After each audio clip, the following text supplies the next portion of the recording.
Fill to Capacity, where heart, grit, and irreverent humor collide. A podcast for people too stubborn to quit and too creative not to make a difference.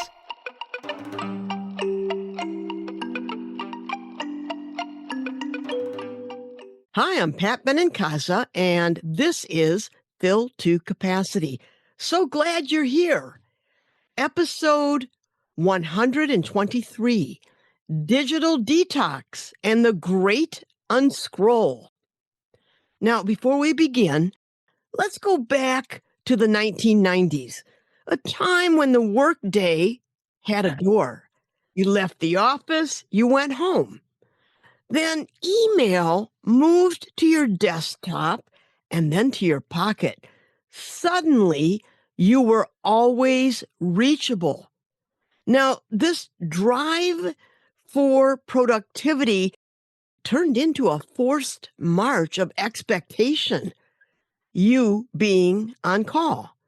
And in that shift, we lost something, the simple right to go home and be off the clock. And then June 29, 2007, the first iPhone landed, a device that didn't just deliver calls, it put the internet in everybody's pocket.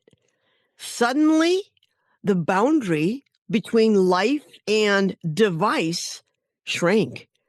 Screen time soared and attention flickered. We entered a phone-in-hand culture. Everywhere we went, coffee shop, theater, carpool, school, dinner table, watching TV, everybody had the phone in hand. So we have a lot to talk about today. And joining me is Jason Bartz, a father of two and a writer from Buffalo, New York. Now, Jason stands right where family life, technology, and intentional living meet. When he ditched his smartphone for a simple dumb phone, he didn't just change devices, he changed his values. And by the way, last April, I talked with Olivia Telecki, a Gen Z college student, about stepping away from constant screen time. Today, with Jason, we're taking that conversation further. We'll look at what it takes to step off the digital treadmill, what shows up when we reclaim space, and how simplicity can open the door to a different kind of freedom. So if you ever caught yourself scrolling instead of living, this episode is for you. Welcome, Jason. So nice to have you here. Pat, thanks so much for having me. That is quite the intro, and I am in total agreement with you. The 1990s, the early 2000s were a wildly different time in a better way. And you brought up a great point, and that when you were done with work, even if you had an office job, when you left for the day, you were done. Sure, someone may call you, but that was it. And with the rise of work from home, and I think it being almost branded as freedom and more flexible, I think it's for many become the opposite, where you become tethered to your phone, to your computer, because you're always on.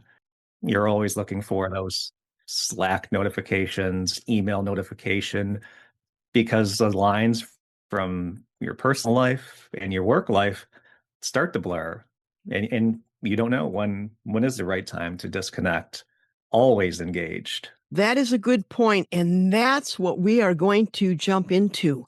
So, Jason, in your Medium article, Going Back to Basics, the appeal of a dumb phone in a world of smartphones, you wrote that your switch to a dumb phone was one of the best decisions you made. Will you take us back to that moment when you realized your smartphone was taking more than it was giving? Absolutely. It was, I think, a couple years into COVID, and I had just had my second child, my little girl Tinsley. And this is about 2 years into also working from home after previously working in an office. And I was going through that same predicament of work would end, but never knowing when work would end. So I would find myself on a day-to-day, night-to-night basis, even with my kids at dinner, always thinking about, even if I wasn't actively looking at my phone, in the back of my head, it was always, am I missing something at work? Is an email I need to check? What's going on? If there was a ding or notification, I was looking at it.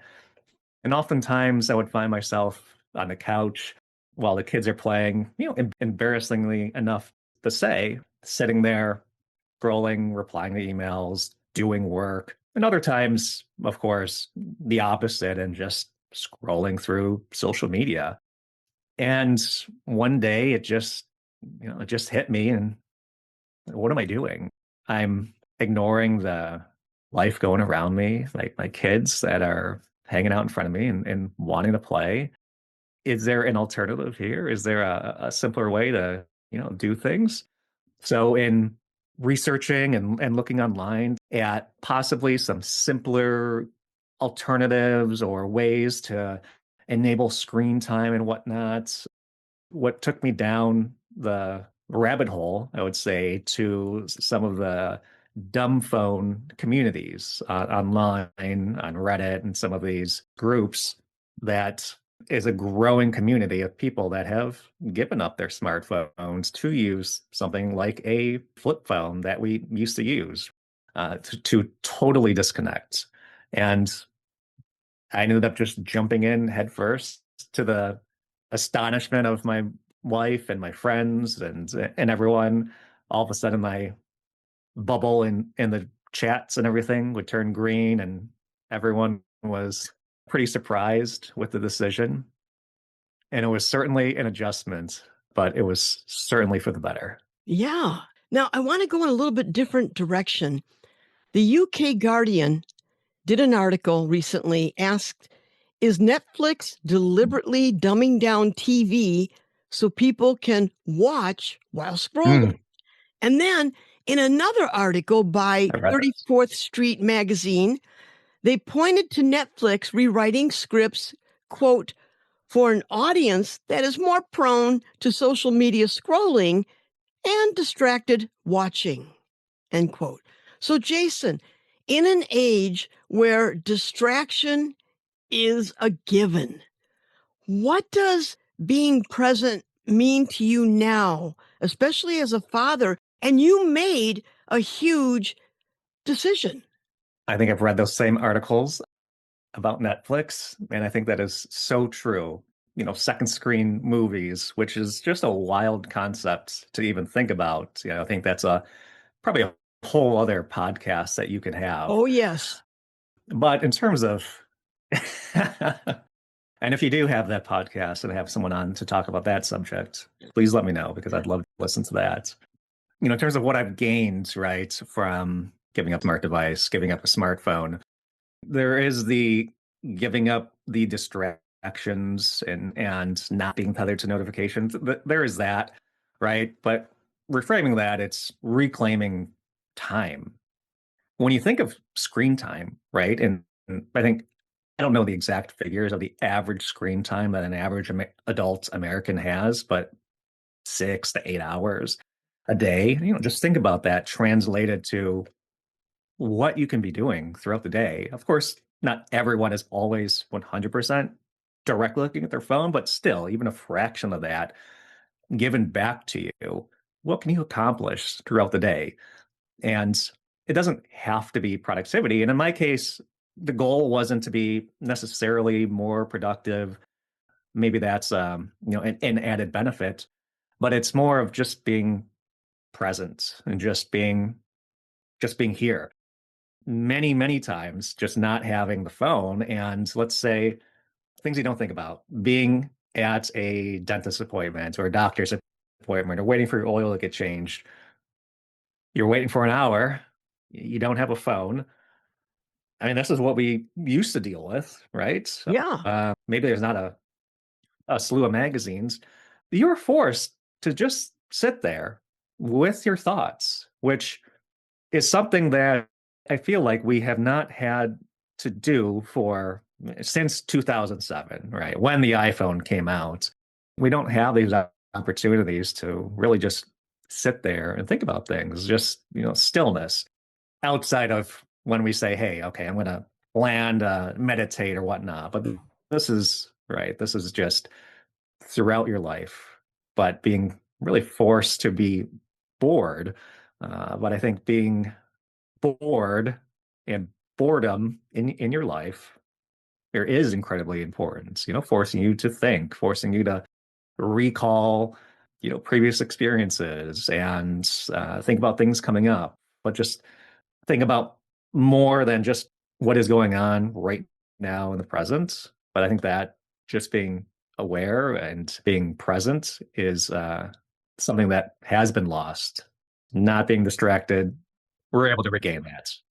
You wrote beautifully about going on long runs without music allowed me to connect with myself in a way that I hadn't before. Yeah, And it was a meditative experience.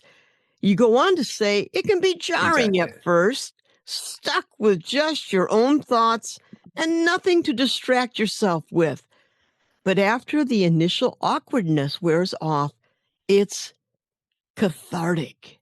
Now you're starting to talk about that. So on your runs, when you took the AirPods out, all of a sudden you're running with yourself. What was it in that silence? What did you hear that you hadn't heard before? What did you discover? Yeah. The long runs, going from setting a playlist and being able to start that and go on a hour or sometimes 2 hour run, that was quite jarring at first. But after a while, it really does become, and I recommend this to anyone that is out, whether you're running or hiking or just out in nature, to, take out the AirPods or headphones, just get out there and experience it because you're able to. This was honestly fairly eye opening to me, but just being aware of where you are and noticing things that just around even your own neighborhood, but around your city, that when you're not listening to music or a podcast, no offense, right? While you're running, you start to notice things about just your neighbors and your neighbors' houses and new developments and kids playing and just things going on around you that on every single run you notice something different. It's a pretty incredible experience outside of just kind of just zoned in on whatever you're listening to and your playlist. But beyond that, when you're not distracted by music, I mean you're able to just get into your own thoughts. I Yeah. mean, that just goes into what we were talking about before with, being bored and being forced really to just think. You're by yourself, you're in your own head. But going on these long runs, many times for me, was a time that I had an hour, hour and a half, 2 hours to sometimes think about, solve some problems, just think about something totally undistracted, whether it was work related, whether I was working out something personally. This was just time for myself, Yeah. which typically you don't really get access to. Yeah. I walk the neighborhood frequently, and sometimes I would play this game with myself when I go start the walk. Look for 5 things you never noticed before. And at first, when I started doing that, I thought, well, I've That's a walked great this game. neighborhood so many times. What am I going to see? I know. I'm embarrassed to say that I thought that. Okay. So now when I walk the neighborhood, I almost train myself like, oh, I never noticed that before. Or look at that. And it's a way for present moment and the world to reveal itself if I have that frame of reference in my mind. as opposed to putting the AirPods in and listening to an audiobook or a podcast. This is really an invitation to be in the world, is what you're talking about. That is exactly it. It's a reintroduction to life. And what is really eye-opening is when you are not looking down, especially if you are in a crowded area or if you are on a plane or at an airport or you're on a subway or really anywhere, doesn't matter. You name the place, right? You start to notice everybody everybody. It doesn't matter how old you are, whether it's a teenager or someone that's in their 70s. Everyone is looking down at their phone, waiting in line. If someone has to wait for even a minute, typically pulling out your phone and looking down. And that was probably the biggest eye opener that I didn't even realize. And just thinking, oh, well, that was me. Okay, I'm going to order my food at Chipotle, wherever, and then just sit there with with my head down, neck hunched. It's very surprising to think about. And then in social settings, at networking events or conferences, going there without a cell phone was a huge boon. It was a huge positive. Just not having the opportunity to even look down and distract myself with a phone and just being available and open to talk to anyone and everyone. Yeah. If I were queen for a day and I mandated everyone has to look at their screen at all times. You cannot interact with anybody. You just have to look at your screen from the time you get up, no matter what you're doing. And you have to isolate yourself in that screen. People say, wait a minute, what? But as you've just described, when you go out in your day, how many times do we see the bowed head in that digital prayer stance, if you will, staring at their phone? And it is a Good. self-imposed isolation, if you will. We are locked in this isolated, the songs that I pick, the books that I pick, the podcasts that I pick, everything is between me, myself, and what I'm allowing into my being. And that's what we're talking about here. We've suddenly become a country of isolated people in our own realm. Whereas before, growing up at a time when radio was really popular, oh my God, kids would hear a song, everybody'd be talking about it. If there was a news event, the nightly news, families watched. There was a sense of community driven by that. And now we're experiencing, I think, more of a individuation with this experience. What do you think about that? I think that is a great point. And I think about what's upcoming with Thanksgiving. And I'm just thinking of recent Thanksgivings of the past decade with friends and family ahead of dinner or even at the dinner table, depending on the family, sitting around their phones, Yeah. not talking, not engaging. Maybe football's on and still everyone's just, hanging out, not chatting with each other. And rewind another 10 years and well, that wasn't really possible because you couldn't really be you couldn't really be self-isolating and in your own world because they didn't exist. So people were interacting and Yeah. talking and having conversations. And I think that brought everyone a little closer together and started conversations. And for one, I think it could do a lot in terms of broadening some people's views on things when you're not just sucked into your own news feed that's been heavily influenced by an algorithm, and you're able to actually have a conversation with someone else or other people that may have opposing views to you, and then that's how conversation starts. And Yeah. I think maybe the world would be a little better place if people are actually having real conversations instead of just scrolling about the news and what's going on and forming opinions, Yeah. strictly that way and only interacting online. I want to talk about another phenomenon. I often catch myself grabbing my phone the moment something special happens, snapping the shot instead of just staying in the moment. So Mm. you chose to put the phone down so you could be present. What did that change teach you about memory and what actually matters? That was one of the biggest adjustments. Of course, with a smartphone, you can take a near infinite amount of photos, and you have one of the best digital cameras available at any moment, which is great on its own. And, that's an incredible achievement. Every photo starts to lose a little bit of its meaning over time. When I made the transition to using a dumb phone and also raising two little kids that I previously was taking an incredible amount of photos of, it was a tough transition. For a while, I was just kind of relying on my wife to take photos with her smartphone and share them with me, and I'd look through them. Eventually, I took up film photography and I bought a film camera and started taking photos that way.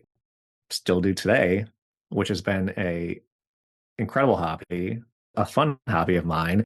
You to slow down and focus. You're only getting maybe a maximum of 36 exposures.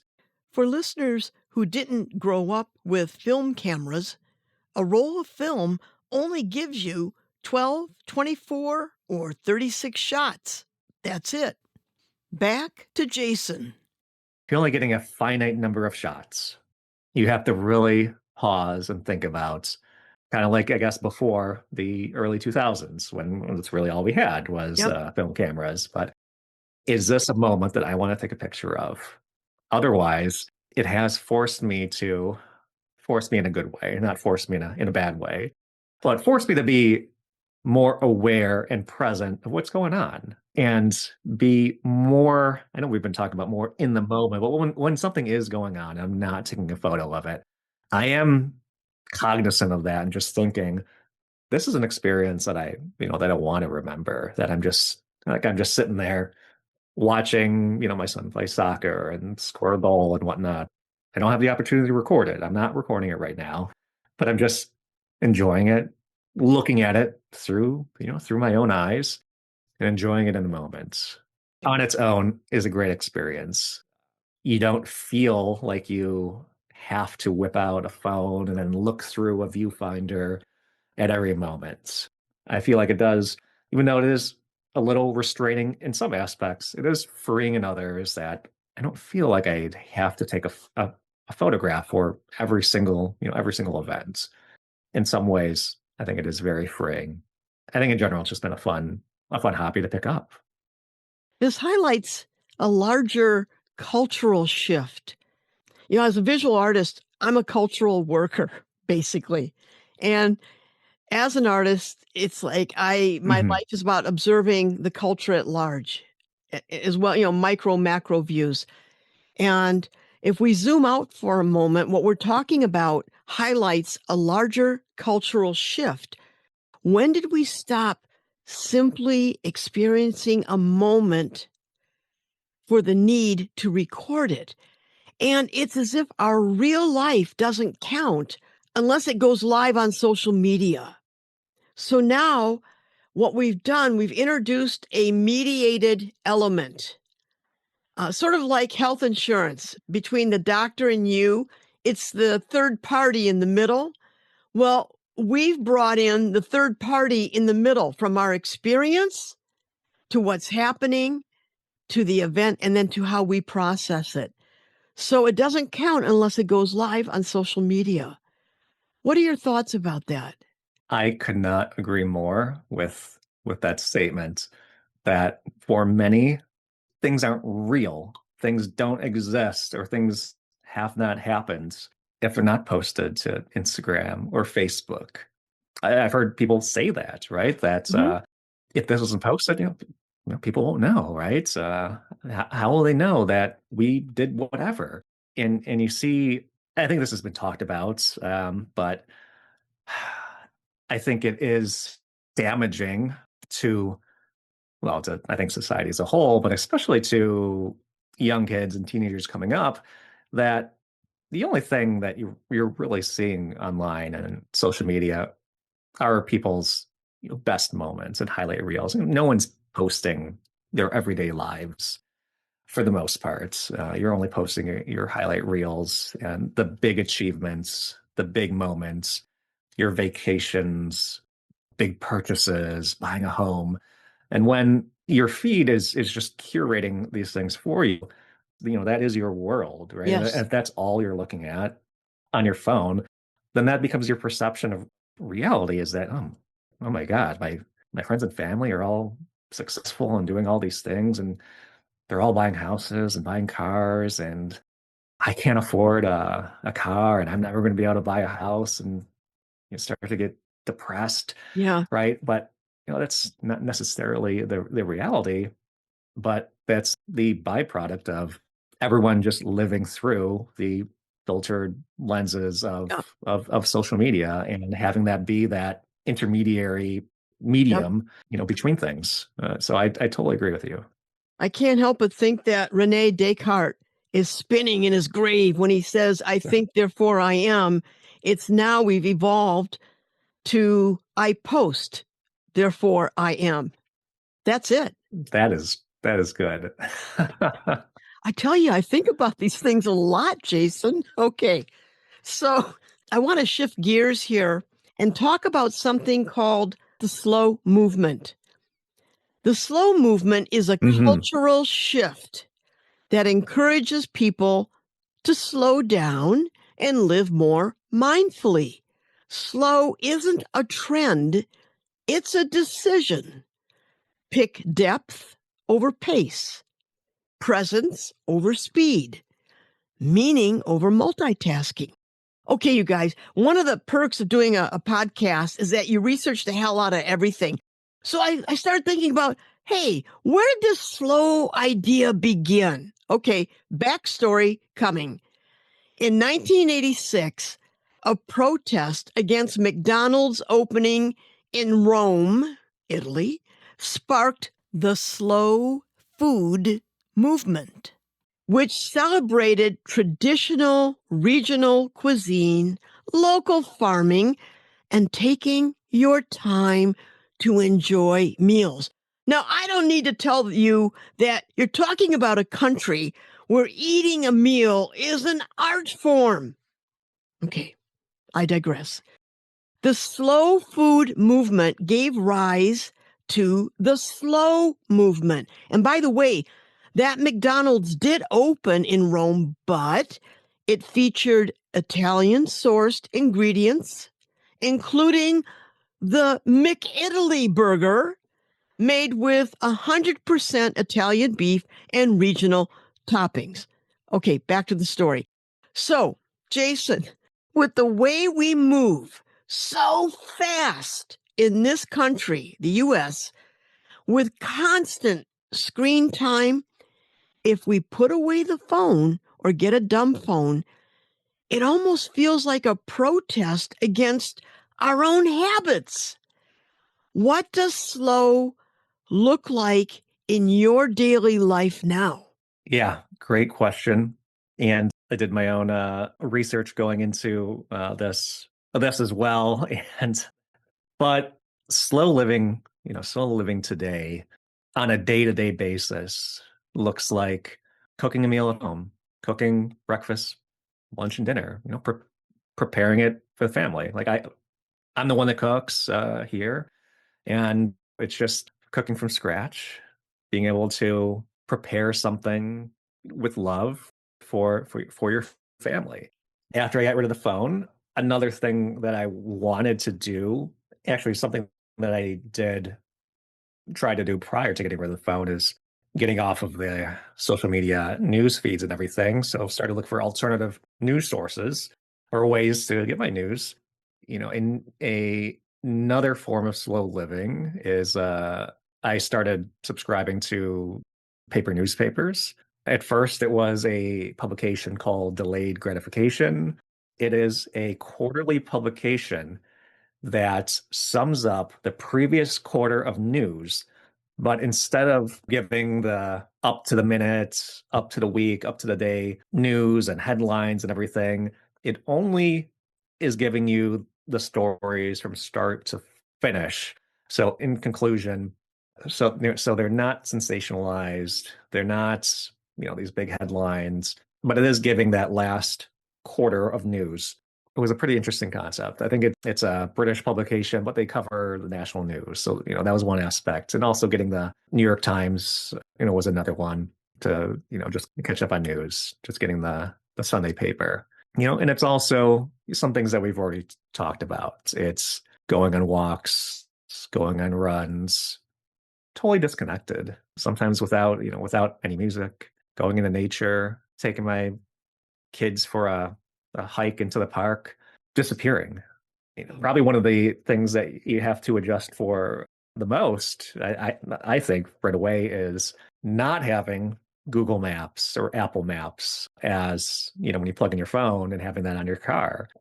Talk about eye-opening experience. I know we've talked about a lot of eye-opening experiences so far in this talk. That was a major one because I started to realize that by habit, I was, even if I knew how to get somewhere, still putting it in case, just to see if, oh, there might be a crash somewhere or backed up traffic. So I want to make sure I'm on the most optimized route. I would just tell myself that. But over years and years and years of doing this, and then taking that away, I kind of realized that I don't know how to get anywhere for the most part. I can get away, I can get to, to some important spots, right? Get to work or get to my in-laws' house. But if I need to get anywhere and outside of that, I would really have to think about it, which juxtaposed against even when I was 19, I remember taking a trip from here in Buffalo to Philadelphia without any GPS. I just kind of figured it out, without a smartphone. I can never imagine doing that now, but being able to driving and navigating without a phone over time or without GPS in general, it starts to, I think, connect you a little bit more with your city and kind of like going for runs and just being aware of what's going on. Same thing with driving and seeing more zoomed out perspective, seeing your city, seeing your town, seeing your state in general, what's going on. I want to go in a different directions. Parents today are wrestling with a big question. When is the right age to hand a child their first smartphone in a world that rewards nonstop screen time? Now, you've got two kids growing up in this world of screens, which you've walked away from. How do you model balance instead of bombardment? And what would you say to parents like they're really agonizing about this? When do I give my child a smartphone? That is a tough question. In terms of other parents, well, I guess starting with my own kids, when I would give them a smartphone, this is I mean I've joked with my wife that we've joked together that when they're late teenagers or when they're 18, I don't know if that's necessarily realistic in today's world. We know that there are some of the child alternatives that are less intrusive, but I think a lot of it starts with, for one, modeling the behavior and showing them that A, you can one live a life that you don't have to be connected and scrolling and be addicted, to your phone all the time. And I think also the other part of that, besides just them seeing it on the day to day, not seeing their dad sitting on their phone all the time when they might go to their friend's house or see others, or they're always on their phones, and how active I am with them. And also the other part is just having the conversations and having the just talking with them about it, and without telling them what to do, but really framing it and explaining why I'm doing what I'm doing, why cell phones and social media can be negative, but having the conversation, modeling the behavior. But in terms of when we would introduce a cell phone, we haven't set an exact age yet. My kids are 5 and 3 years old. It's not going to be anytime soon, but right now I feel like it's going to be a maturity when we think they're ready, when it becomes also a necessity, that they would need. But that would come with setting those expectations with them. And for other parents, I think it's on a family by family basis. Another aspect to this is that studies show that iPhones have hundreds of thousands of apps pulling data from your phone, tracking where you are, how you Hmm. move, what you're doing, even when you didn't fully allow it to do that. Then on Android phones, the amount of data apps can collect is even greater. And kid apps aren't any better. Many of them collect things like your device's ID numbers or your child's location. And by the way, a device ID number is like a digital fingerprint. It doesn't tell them your name, but it lets companies track you across apps and across websites. When you stop and think about it, our phones know an awful lot about us. Jason, once you realized how much your phone was collecting, I mean, would that impact the time when you think your kids are ready for that phone? Will this data collecting influence your decision as well? That is certainly something I thought about.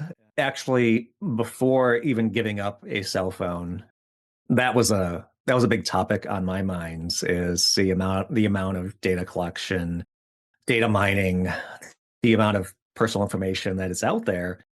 Before giving up my phone, I actually went through an exercise of de-Googling my, what you call, I don't know, online ecosystem. I guess eventually I did have to dive back in. And I guess that's the world we live in. But at the time, foregoing my Google email addresses and YouTube, I did delete all the social media accounts and going with some more privacy favored alternatives. I mean, I kind of went deep in the down the rabbit hole, but using browsers that are more have more privacy enabled Yep, features and yep. installing a VPN at the modem level. These are things that are certainly a little scary. It's wild the amounts of data they can collect on you, and then what they can actually do with the data. I don't think that's talked about enough. Everyone talks about how Facebook and Instagram and everyone is collecting data, but then what they're actually doing with it, right? To manipulate your buying habits and purchasing things, steering you towards a direction to either consume things, consume objects, buy things, Yeah, consume other media, or come election seasons towards right a maybe another ideology that's proven right. They can and have done that. These things are pretty scary. To your point, I think it's certainly a maturity level to where, at least with my kids, until they can understand and really we can actually have that conversation about these things yep. and they can understand the risks involved with everything, whether it's data, whether it's screen time addiction, the health concerns and everything with just staring at a screen for 4 hours straight, right? But all of that goes back to that maturity level Yeah. and, whatever age that is. I do appreciate the fact that throughout this conversation, when it comes to your kids, as we talk about these smartphones, your default mechanism is always to, we'll talk about it, we'll see where they are at maturity wise, but it's a very respectful way of engaging your children as opposed to saying, well, I'm not going to give you that phone till you're, 21. You're not putting any judgment to this. You're talking about the realities of this thing in your pocket. So I think Hmm. that's a wonderful way to parent when you really engage them and allow them to think for themselves. And it's guiding, not preaching. And that's come through this whole conversation. No, thank you. That's how we're trying to raise them and trying to parent, figuring it out as we go. As we get to the top of the hour, I want to ask you if someone was listening to this podcast and they're feeling trapped by their phone, but are terrified to give it up. What first step would you tell them to take, maybe a slower, saner, more intentional way of handling the phone and their life? Great question. I think it's funny you say saner. That's good. There are definitely steps that you can and should take before, I think, before going the nuclear route and foregoing your phone altogether. That's a major life-changing decision, especially when work, travel, and everything can be tied to it. So a couple steps you can take right away are: one, leaving your phone on the table or a different table somewhere else, leaving it on the couch when you're going to eat a meal, right? It's dinner time. You don't even take it with you. I think that's a small way, right?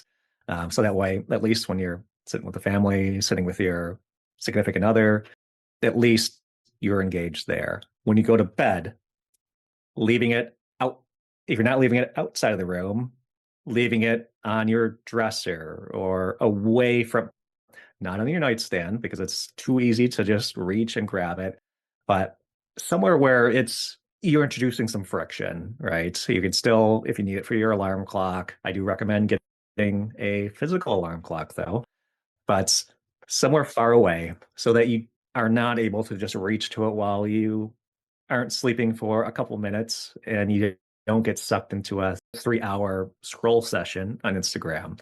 I think those are two very, very simple ways to introduce a little bit of reduced screen time. And beyond that, you can configure screen time limits. And there are these devices, which I don't know if you've seen, which introduce even more friction that work with the screen time settings that work with the NFC to where you can place it on the phone to unlock certain apps. What is NFC? NFC is near field communication. So it's the same technology that you use when you're using your phone to pay to check out, or when you're using something like Apple Pay or Google Pay, but the same type of technology. When you would touch your phone to another phone to transfer info, if that makes sense. But these devices basically would not allow you to use, you can configure them to not allow you to use certain apps unless you have that physical device on your phone. So if you leave it at home, then you wouldn't be able to use, or leave it in the drawer somewhere, then you wouldn't be able to use whatever apps that you say you configure you don't want to use. So if you block off all social media, then you wouldn't be able to use those apps, right? So I think that's a great way. And then the last thing I'll say is going the weekend route. And a lot of people do this, is buying a dumb phone, a flip phone or whatever, and just using it on the weekend. So if you have a smartphone that has a SIM card, just popping it out and putting it in your flip phone for the weekend. So that way you can disengage.